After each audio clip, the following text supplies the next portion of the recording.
Hello, myself MK Singh. MKS academy के platform पे आपका स्वागत है। आज के इस वीडियो सेशन में हम लोग बात करने वाले हैं मोल कंसेप्ट के बारे में। मोल एक्चुअली होता क्या है, मोल को हम लोग कैसे फाइंड आउट करते हैं और मोल को क्यों फाइंड आउट करते हैं, इन चीजों का हम लोग डिस्कशन करने वाले हैं। तो सबसे पहले हम लोग क्या करते हैं, मोल को हेडिंग डालते हैं।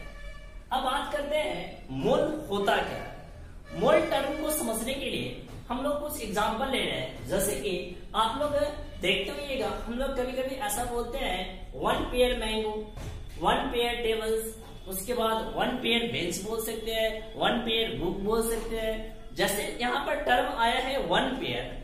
1 पेयर हम लोग बोलते हैं तो इसका सीधा सा मतलब जाता है किससे, 2 यूनिट से। 1 पेयर रिप्रेजेंट करता है 2 यूनिट्स को।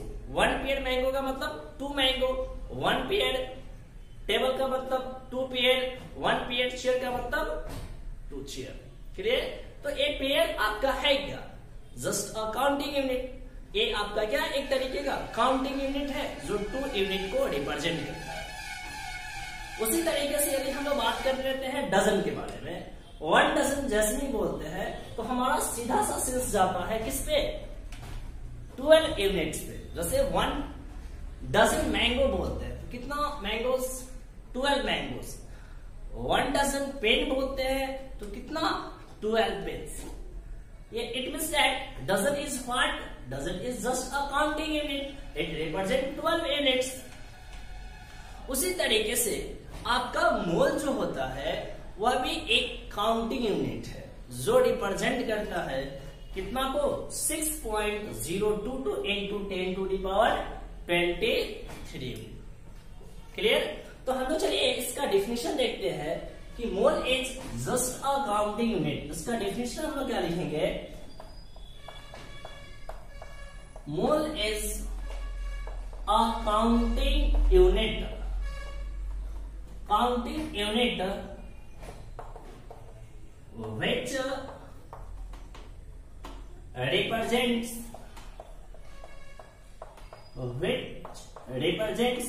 6.022 into 10 to the power 23 units. Clear? जैसे यहाँ पर हमने 1 मोल बोला तो 1 मोल का सीधा सा सेंस जाता है कितना, 6.022 into 10 to the power 23। अब हम लोग बात कर लेते हैं एक्चुअली मोल का यूज हम लोग किसके लिए क्या करते हैं। तो मोल टर्म का हम लोग इस्तेमाल फंडामेंटल पार्टिकल्स को काउंट करने के लिए क्या करते हैं। जैसे कि आपका इलेक्ट्रॉन हो गया, जैसे कि प्रोटॉन हो गया, जैसे न्यूट्रॉन हो गया, एटम्स हो गया, मॉलिक्यूल्स हो गया, ये सब जितने भी तरीके के फंडामेंटल पार्टिकल्स है, इन फंडामेंटल पार्टिकल्स को काउंट करने के लिए हम लोग मोल टर्म का यूज किया करते हैं। तो इसमें लिखिएगा it is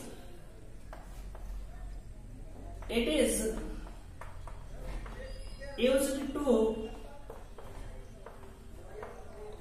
quantifying the, it is used to quantifying the gases number of fundamental particles, quantifying the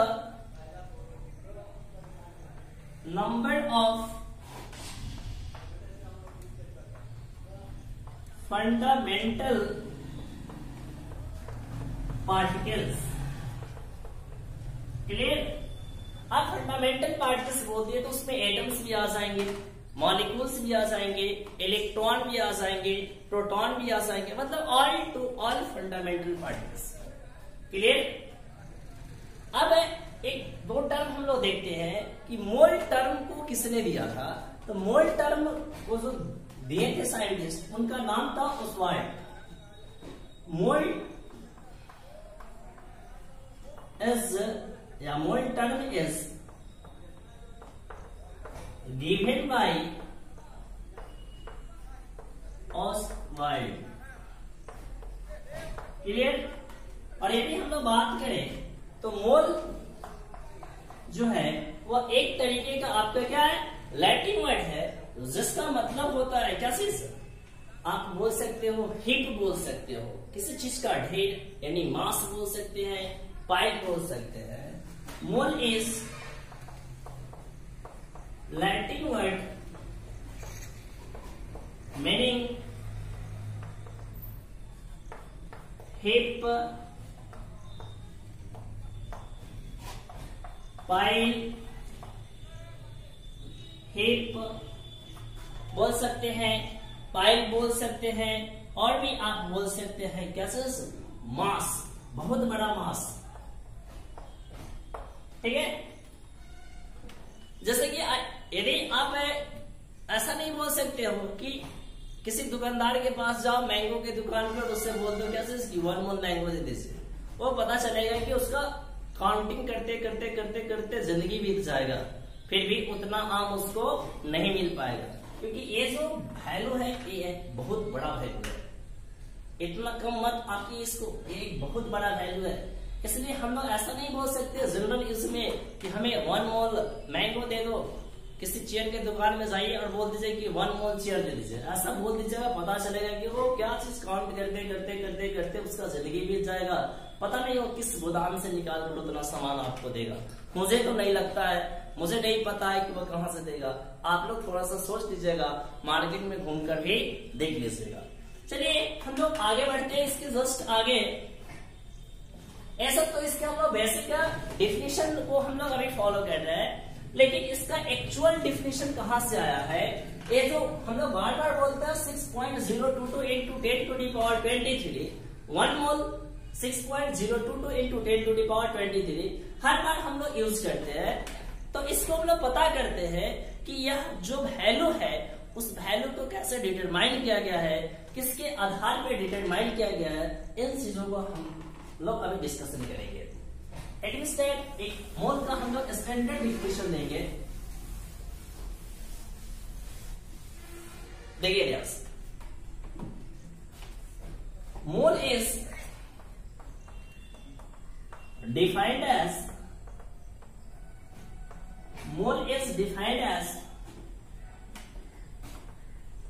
number of, या यहां पर क्या कहते हैं 1 मोल। 1 मोल is defined as number of atoms present in 12 gram of carbon 12 isotopes।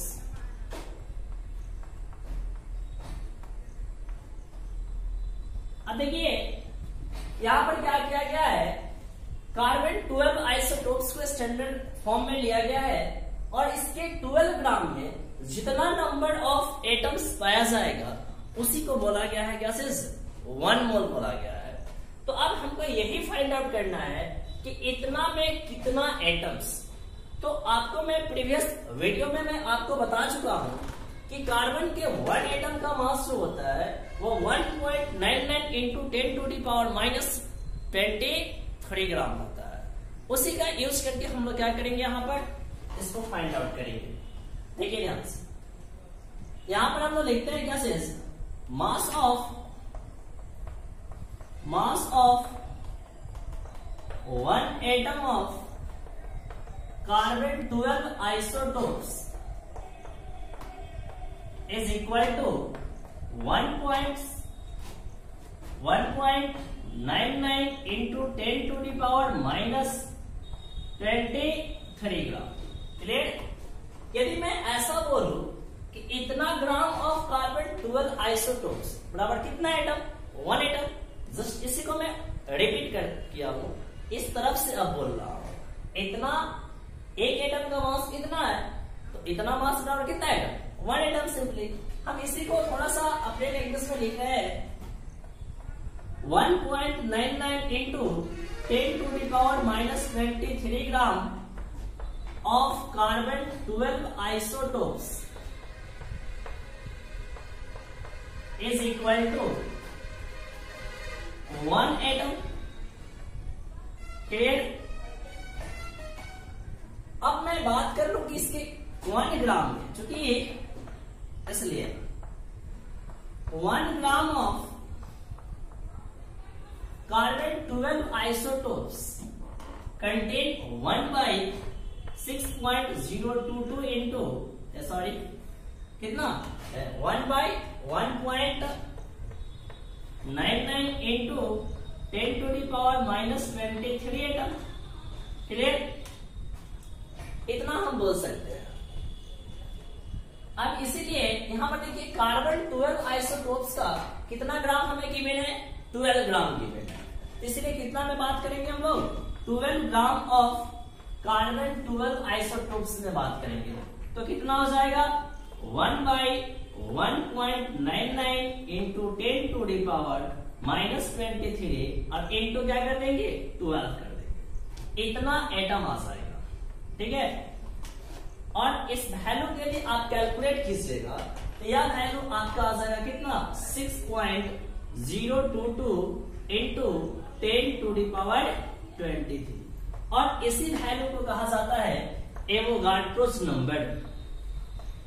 Avogadro's number कहा जाता है जिसे हम लोग Na के द्वारा रिप्रेजेंट करते हैं। बाय डेफिनेशन यदि बात करें तो क्या बोला गया, 12 ग्राम ऑफ कार्बन 12 आइसोटोप्स में जितना नंबर ऑफ एटम्स पाया जाएगा उसी को हम लोग क्या बोलने वाले हैं 1 मोल बोलने वाले हैं। मतलब कि इतना को क्या बोलेंगे हम लोग 1 मोल बोलेंगे। तो यहीं से आपका ये वैल्यू निकल कर आया है 1 mole is equal to 6.022 into 10⁻23। Clear? इसको आपको नोट कर लीजिए फास्ट।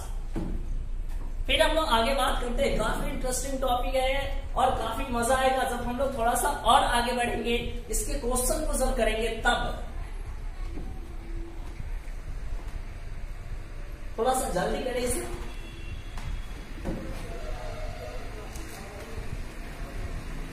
फिर इसके बाद हम लोग काफी बेहतरीन टॉपिक को डील करने वाले हैं।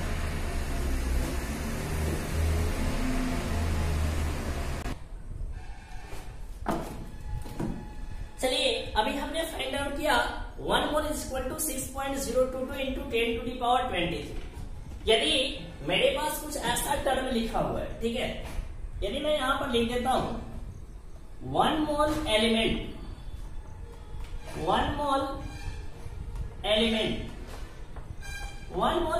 हम लोग यदि बोल रहे हैं और यदि हमसे बोला जाए किसमें कितना एटम्स पाया जाएगा तो क्या बोलेंगे हम लोग 6.022 इंटू 10⁻23 एटम्स बोलेंगे। क्लियर? यदि हम यहां पर ऐसा बोल रहे हैं 1 मोल कंपाउंड तो इसका सीधा सा सेंस हमारा जाना चाहिए कहां पे 6.022 इंटू 10⁻23 मोल। यानी कि 1 मोल कंपाउंड में मॉलिक्यूल की संख्या कितना हो जाएगा 6.022 इंटू 10⁻23 मॉलिक्यूल्स। यदि हम यहां पर लिख रहे हैं 1 mole of ion, 1 mole of ion लिख तो इसका मतलब क्या आ जाएगा 6.022 इंटू 10⁻23 आयन्स। यानी कि 1 मोल रिप्रेजेंट ही करता है कितना को 6.022 इंटू 10⁻23 आयन्स को। यदि हम यहाँ पर बात कर लेते हैं, थोड़ा सा और आगे बढ़ते हैं, घबराना नहीं, हम लोग बेसिक से एकदम पूरा क्लियर करते हुए चलेंगे अपने कंसेप्ट को। 1 मोल ऑफ इलेक्ट्रॉन के बारे में भी हम लोग बात करते हैं तो कितना हो जाएगा 6.022 इंटू 10⁻23 इलेक्ट्रॉन्स। यदि उसी तरीके से हम यहां पे बोलते 1 मोल एनी मटेरियल्स तो इसका सीधा मतलब क्या लिखेंगे हम लोग 6.022 into 10⁻23 particles of any material. Clear? एक और मैं आपको काफी इंटरेस्टिंग बात बता रहा हूं और वह आपका इंटरेस्टिंग बात क्या है उसको समझिएगा। पहले हम लोग इसी को ग्राम एटम बोला करते थे। और जैसे कि हम यहां पर लिख रहे हैं, इसको आप लोग थोड़ा सा ध्यान से देखिएगा, मतलब ऐसे कुछ इसमें भारी नहीं है, बस टर्मिनोलॉजी है। कहीं कहीं पे आपसे मोल एटम ना मांग के क्या कहते, ग्राम एटम मांगते, मोल मॉलिक्यूल ना मांग कर क्या कहते, ग्राम मॉलिक्यूल्स। तो बच्चे उस समय क्या होते हैं, कंफ्यूजन में पड़ जाते हैं कि आखिर ये बोल क्या दिया है, हमें मास मांग रहा है कि मोल मांग रहा है, ये इसमें कंफ्यूजन हो जाता है। तो इसी चीज को दूर करना है हम लोगों को। तो यदि कहीं पे भी लिखा हुआ है 1 मोल एटम, इसका मतलब आप समझिए या 1 ग्राम एटम भी बोल सकते हैं इसे, पहले ऐसा बोला जाता था ग्राम एटम। और इसका मतलब भी कितना हो जाएगा 6.022 इंटू 10⁻23 एटम। क्लियर?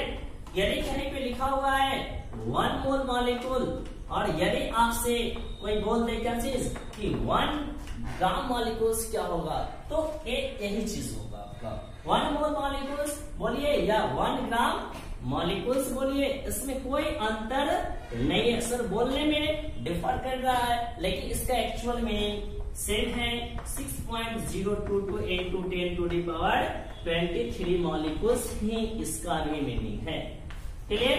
तो इसमें आपको कोई प्रॉब्लम नहीं होनी चाहिए हमारे समझ से। चलिए इसको थोड़ा सा आप लोग कॉपी कर ले। हम लोग अब बात करने चलते हैं कि यदि किसी क्वेश्चन में हमें क्या गिवन हो, मास गिवन हो, यदि किसी क्वेश्चन में वॉल्यूम गिवन हो, किसी क्वेश्चन में पार्टिकल की संख्या गिवन हो, एटम की संख्या गिवन हो, मॉलिक्यूल की संख्या गिवन हो, तो उस गिवन डाटा के आधार पे हम लोग कैसे मोल को फाइंड आउट करते हैं, तो इसका हम लोग एक रोड मैप बनाते हैं, कैसे हम क्वेश्चन को डील करेंगे, इसी सारी चीजों का डिस्कशन हम लोग करने वाले हैं।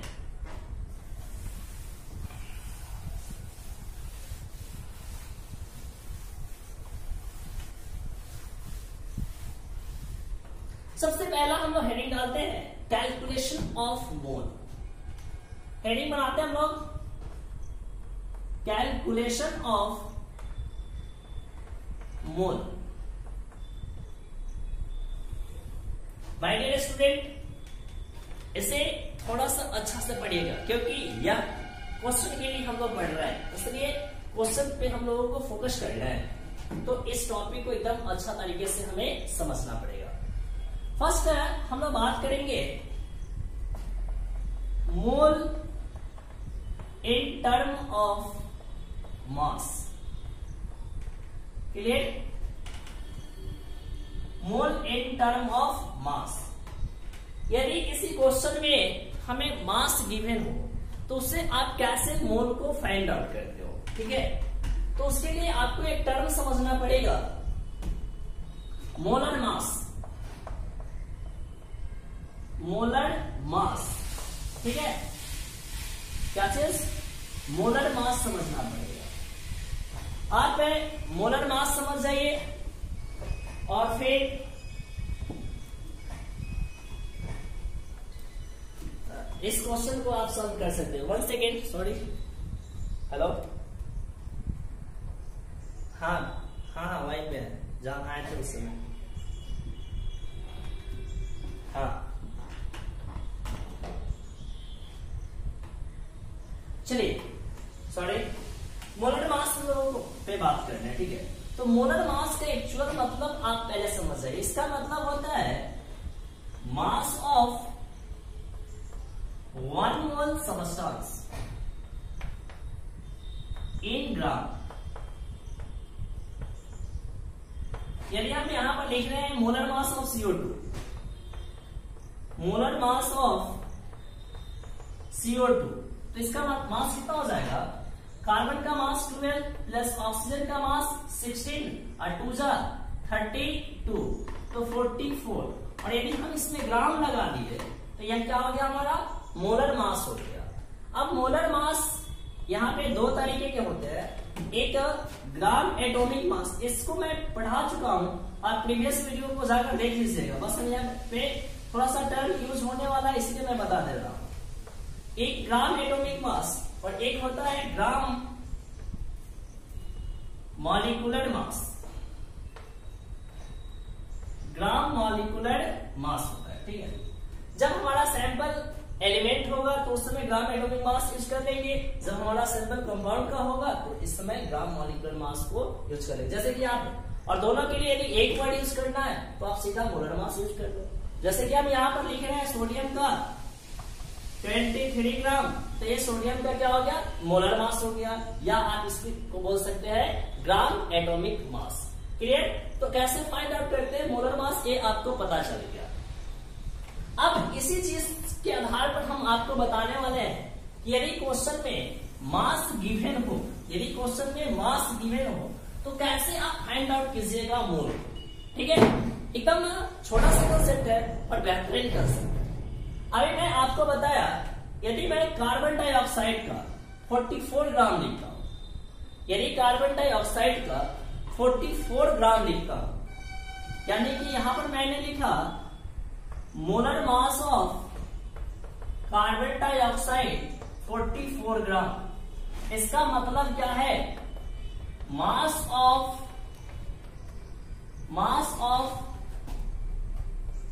1 mole of CO2, mass of 1 mole of CO2। तो यदि मैं यहां पर ऐसे लिख दूं 44 ग्राम ऑफ, चूंकि 44 gram of CO2 is equal to क्या चीज, 1 मोल बोल सकते हैं। 44 ग्राम ऑफ CO2 को क्या बोल सकते हैं हम लोग, 1 मोल ऑफ CO2 बोल सकते हैं। क्लियर? 1 मोल ऑफ CO2 बोल रहे हैं यहाँ पर। ठीक है, अब मान लेते हैं कि हमें 1 ग्राम में बात करना, 1 ग्राम ऑफ CO2, तो कितना लिखेंगे, 1/44 मोल ऑफ CO2 लिख सकते हैं।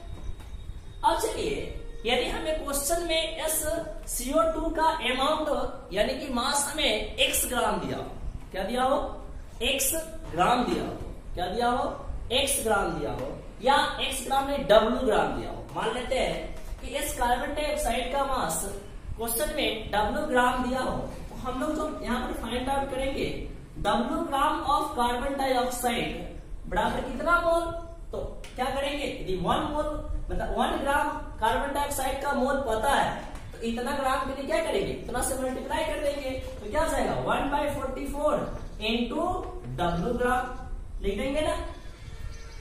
तो यहां से आपको पता चल गया क्या चीज, मोल। तो अब यहीं से आप इसको उठाइए, यहां पर W/44 ये क्या दे रहा है हमें, मोल दे रहा है। ए मास और ए मास क्या था आपका, एक कौन सा मास था, गिवन मास था W ग्राम, गिवन मास, और बटा ये कौन सा मास था, मोलर मास था। तो यदि आप क्या कर लो कि क्वेश्चन में यदि गिवन मास है तो उसमें यदि हम मोलर मास से डिवाइड मार देंगे तो हमें क्या मिल जाएगा, मोल मिल जाएगा। तो आपका जो फॉर्मूला जो बनकर तैयार है उस फॉर्मूला को समझिए। एग्जाम्पल के द्वारा मैंने फॉर्मूला को समझाने की कोशिश किया है। ठीक है, डायरेक्ट हम लोग फॉर्मूला नहीं रटने वाले हैं, एग्जाम्पल बेस्ड। यदि आप फॉर्मूला को समझ जाते हो तो फिर आपको कोई परेशानी नहीं होने वाला है इस टॉपिक को समझने में, चाहे इसको याद करने में। ठीक है, चलिए, तो मोल इन टर्म ऑफ मास हम लोग फाइंड आउट कर लिए हैं, बस यहाँ पे सिर्फ उसका एक नोट कर लेते हैं हम लोग। तो नंबर ऑफ मोल्स कैसे निकालते हैं हम लोग, तो गिवन मास बट्टा मोलर मास कर देंगे ना।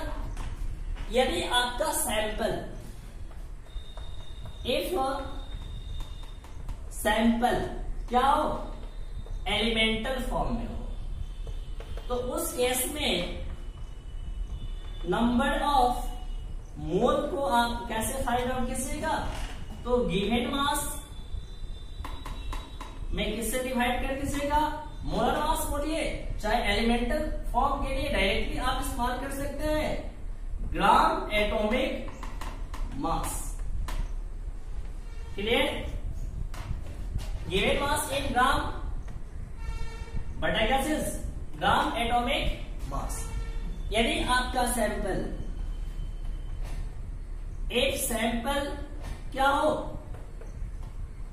कंपाउंड हो तो उस कंडीशन में आप मोल को कैसे फाइंड आउट कीजिएगा? नंबर ऑफ मोल्स बराबर क्या हो जाएगा जी? बोलो थोड़ा सा। गिवन मास इन ग्राम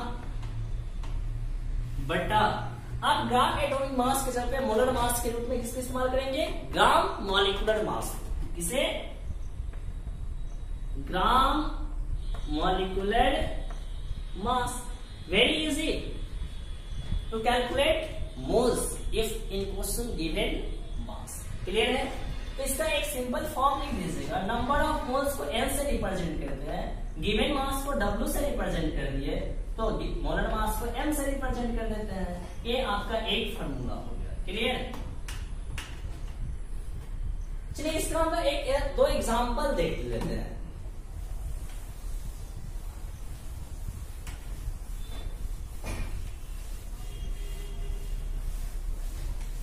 इसके एग्जाम्पल पे हम लोग बात करें तो आप इसके एग्जाम्पल को कैसे समझिएगा? देखिए ध्यान से। एग्जाम्पल फर्स्ट, यदि हमें 100 ग्राम ऑफ कैल्शियम कार्बोनेट दिया गया हुआ है और यहां से हमें क्या पूछ रहा है? हाउ टू फाइंड मोल। तो मोल N बराबर कैसे निकालेंगे? गिवन मास क्या है? 100 अब बटा इसका मोलर मास कैसे निकालेंगे? यहाँ पे ग्राम लिख देते हैं। और इसका मोलर मास कैसे निकालेंगे? कैल्शियम का मास 40 प्लस कार्बन का 12 और ऑक्सीजन का कितना होता है? 16 होता है। तो 16 इंटू क्या कर लेंगे? 3 कर लेंगे तो आपका आसानी से बन जाएगा।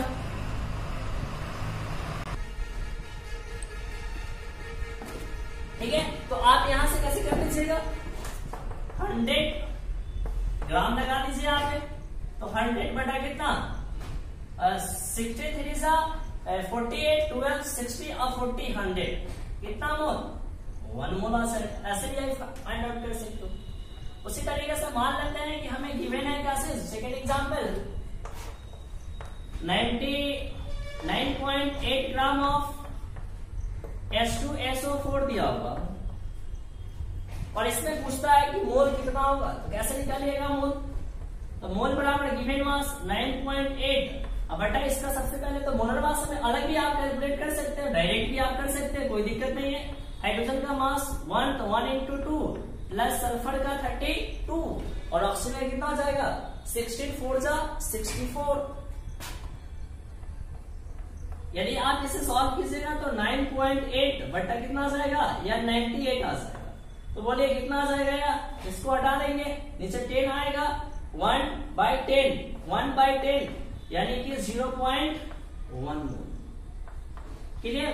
तो इस तरीके से गिवन मास से आप नंबर ऑफ मोल्स को फाइंड आउट कर सकते हो। क्लियर? सेकेंड टॉपिक हम लोग देखते हैं।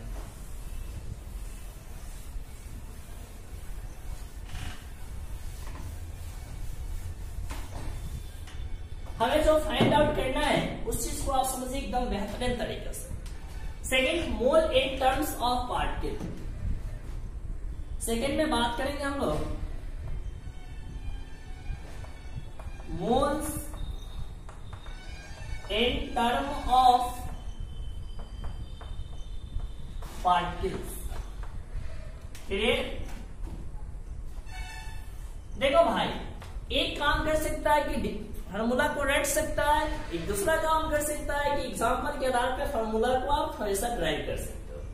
जैसे कि अभी मैंने कंसेप्ट बताया था, 1 मोल का मतलब क्या है? 6.022 इंटू 10 टू दी पावर 23 है ना। 1 मोल का मतलब यदि हम उसी को उल्टा बोल दे 6.022 into 10 to the power 23 particles of any material is equal to कितना? 1 मोल। क्लियर? उसी फॉर्म में लिख रहे हैं 6.022 into 10 to the power 23 atoms of an element। किसी भी एलिमेंट का इतना एटम है तो आप इसे क्या बोल सकते हैं? 1 मोल बोल सकते हैं। हाँ जी भाई, क्या क्यों नहीं बोल सकते? अरे भाई समझा कि नहीं समझा? समझ गया ना? देखो ध्यान से। अब यहां से कि हम 1 एटम में निकालना चाहे one atom of an element के लिए बात करें तो कितना 1 बाई कितना 6.022 into 10 to the power 23 मोल ऐसे ना निकालेंगे। और मान लेते हैं कि क्वेश्चन में हमें n number of particles given, कितना n number of particles given हो, इसलिए n एटम में n एटम्स में निकालना हो, n atoms of an element, n atoms of an element कितना कंटेन करेगा जी, सोच कर बताओ। 1 by 6.022 into 10 to the power 23 into n particles या n एटम्स दिया तो n एटम्स से मल्टीप्लाई कर देंगे तो ये क्या मिल जाएगा, हमें मोल मिल जाएगा। यानी कि आप क्या बोल रहे हो, n बटा 6.022 इंटू 10 to the power 23 को आप मोल बोल रहे हो। तो यह n है क्या,